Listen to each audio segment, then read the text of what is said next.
Well, popular instant messaging platform WhatsApp is updating its privacy policy. Users have threatened to boycott the platform after it announced its new terms of privacy policy last week.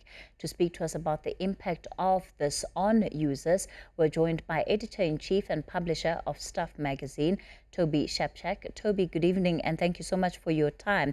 Firstly, WhatsApp seems to have been in the news for all the wrong reasons over the last week or so. Let's talk about this data sharing that has happened between WhatsApp and Facebook. What exactly have they admitted to here? Well, let's just take a step back quickly, Kathy, and hello, nice to see you again. Long time. The key issue here is that Facebook bought WhatsApp because it was trying to stifle competition. It knew that it was a huge communication tool and that lots of people were using it and lots of people were migrating from Facebook to WhatsApp. So they bought it for that reason. And when they bought it, the anti-competition regulators and watchdogs at the time said to them, you have to run them as two separate businesses. We now know that Mark Zuckerberg's approach to innovation is you can always buy them, quote unquote. And all of the things that Facebook agreed to that it wouldn't do when it bought WhatsApp and it integrated WhatsApp into Facebook, it has since done. It's been fined multiple times by European regulators and watchdogs, competition watchdogs. They keep saying Facebook has broken the agreements that it's made, and it has. I mean, this is the company, Kathy, that suggested to Facebook users that they should put their cell phone number so that they can use it as a security tool. So you get an SMS when you log onto Facebook. Fantastic security measure. Everybody should do it with every service all the time. But what did Facebook do? They used that information that their users gave them for a legitimate security reason and started including it in the data about each individual profile that they showed to advertisers. That's the company we're dealing with here. And what Facebook's asking is for a series of things to be accepted because mostly it wants you to work with businesses or business accounts. But in a way, it's retrospectively asking for permission for a whole bunch of data that it's sucked up about us anyway. This is a company, please let me remind you, that makes tens of billions of dollars of profit every single year based on what we do there. All of our information, all of the things we like, we don't like, that's the kind of thing that Facebook is selling to advertisers. Tens of billions of dollars. This is not a company that's doing this for the good of humanity. This is a company that's doing it for the good of the shareholders. And because he's a very clever guy, Mark Zuckerberg has created a share structure where he retains control of something like 60% of the voting stock of Facebook. So they can't vote him out. And this is a man who, when there was revelations that Cambridge Analytica had interfered in the Brexit and the US presidential vote of 2016. He said it was, quote unquote, a crazy idea. And yet that's come out to be true. Yeah. Until recently, they've refused to ban President Trump, who is just a spewer of vitriol and white supremacy supporting statements. And the Washington Post worked out that, or might have been the Wall Street Journal, I think it was the Post, worked out that Trump has made 25,000 lies while he's been president in the last 4 years. And yet Facebook would never do anything about moderating him until he was no longer president. And then all of a sudden, Facebook and Twitter have found their backbone. So what's the difference between WhatsApp and Telegram or Signal? Well, Telegram and Signal are not owned by companies who make tens of billions of dollars every single year in profit from knowing more and more and more about us, what we like, what movies we like, how we survived lockdown, what things we streamed on Netflix or Showmax, or which TV channel do we prefer, 405 or 403, whatever. All of those things that are deeply personal information about us, we have been giving away for free to Facebook, to Google, to all of these other companies. And they keep saying, we are giving you a free service. Well, it's open to vast manipulation. Facebook and WhatsApp are the greatest spreaders of misogyny and racism and sexism and anti-Semitism. You know, when Mark Zuckerberg was confronted about all these Holocaust denialists on on Facebook, he said, yeah, they probably didn't mean to get it wrong. He's Jewish. I'm Jewish. You don't get it wrong about the Holocaust.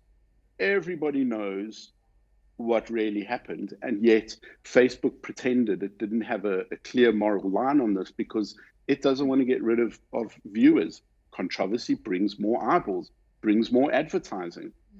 And the reality is that they're going to continue to be big questions of ethics and morality that I think Facebook itself is going to have to answer as the years go on and as it continues to be at the center of these controversies. Now, you've mentioned some important points around what this information is being used for, because, somebody sitting at home is thinking, but why would Facebook be interested in my information? I'm just having conversations with my family, with my friends. What does that have to do with anything? And I suppose it brings us to the whole data mining field and how big a field that now has become. It has indeed. Please remember that Facebook's business model is selling advertising, highly personalized advertising about its users to big businesses. This is what Facebook does for a living, and it does so incredibly successfully. It makes a fortune. This is what they are up to, and they have no incentive to suddenly behave like good corporate citizens. But the US government is really serious about breaking apart Facebook and Instagram and WhatsApp, and I really hope they do. When WhatsApp first launched, Kathy, I'm sure you remember, it was $1 a year. I would happily pay $1 a year. Facebook has WhatsApp has over 2 billion users. If all of us paid $1 a year, it would be a $2 billion business. If only half of us who could afford to paid that, it would be worth it. I would pay for it. I would gladly pay for the service. That's why I like technology companies like Apple and Microsoft. I buy a product from them. I buy an iPhone or a MacBook. I buy a license to Microsoft Office 365. I don't have to worry that they are data mining me to sell more of me, to sell me more product. This is what it is. It's capitalist surveillance capitalism. Surveillance capitalism. George Orwell got it wrong. It's not the state obsessively watching us. It's these big businesses that are data mining their own customers to sell that information about their customers to big advertisers. It's that simple. Toby, the devil's really in the detail here, and very soon, if you're a user of WhatsApp, if you haven't already been given that little document, at least digital document that you need to agree to, you will in order to continue using the service. Do you think that now the information that's coming out around this data mining that has been taking place, that's going to have an impact at all on the kind of user levels that WhatsApp has, and perhaps, the consequences for some of the other platforms that fall under Facebook? I'm sorry to say, Kathy, probably not. We probably won't see a steep drop-off in users because people have been slowly pushed and eroded and manipulated and cajoled into a state where this is what we believe is privacy.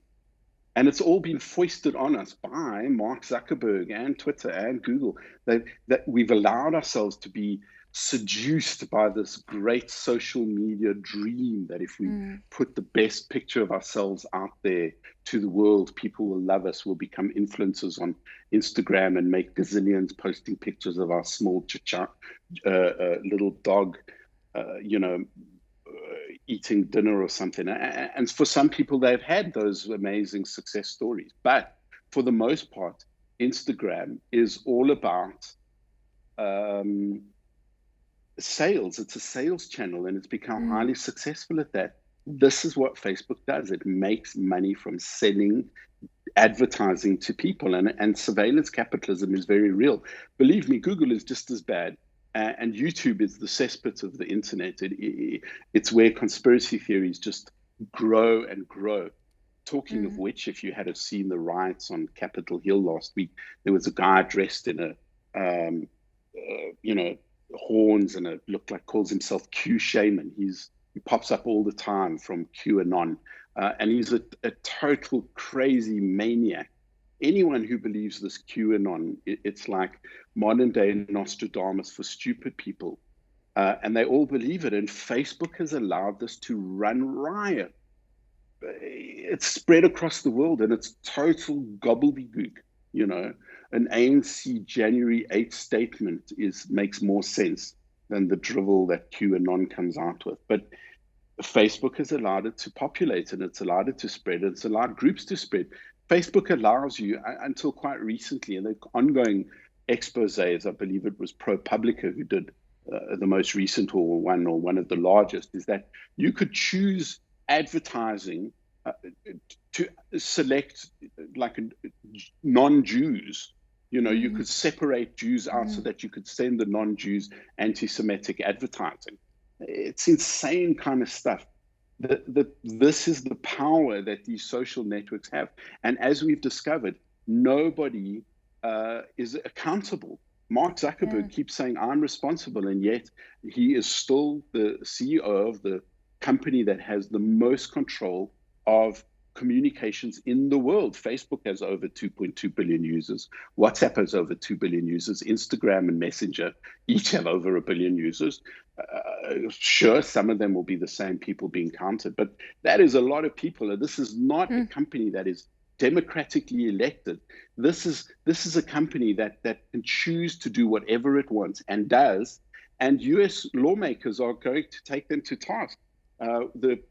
When they issued their report, the joint Senate and Congress said it's like the CEOs of the 4 big tech firms, Apple, Amazon, Google, and Facebook, or Alphabet, Google's holding company, behaved like they didn't have to answer to anyone. And until recently, until maybe 3-4 years ago, there was this great dream that Silicon Valley and the technology revolution and social media companies had made us all better human beings. Well, it turns out it's just made us more depressed and let people live in smaller and smaller echo chambers where crazy people talking about QAnon think that this is for real.